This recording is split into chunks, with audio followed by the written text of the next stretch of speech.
Trending ngayon to mga kababayan, no? Nagtre-trending ngayon to dito sa Facebook at sa iba't ibang social media platform mga kababayan nasa taas.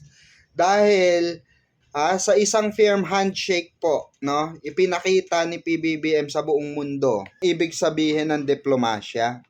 Kahit na alam natin na may issue sa West Philippine Sea Scarborough Show, nakipagkamay pa rin ang ating mahal na Pangulo kay Xi Jinping.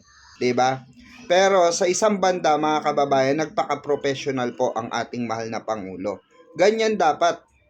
Ganyan dapat ang isang Pangulo ng Pilipinas. Ganyan dapat ang isang leader. 'Di ba? Ang handshake na ito, kahulugan sa salitang respeto mga kababayan. 'Di ba nakakabilib nga Sa totoo lang nakakabilib si PBBM dito. Ipinakita niya sa harapan ng maraming leader sa APEC, ganito talaga ang tatak BBM, mga kababayan. Ganito talaga ang tatak Marcos. Isimbolo ito sa ating commitment, 'di ba, para sa maayos na kapayapang diplomasya, 'di ba? Kaugnay sa rehiyon ng nandiyan yung diplomasya. Kumbaga pinapakita ni Pangulo yung respeto pa rin. Hindi yung kailangan pagkaaway mo makipagbardago lang ka. 'Di ba? Yan ang tunay. Yan ang maganda.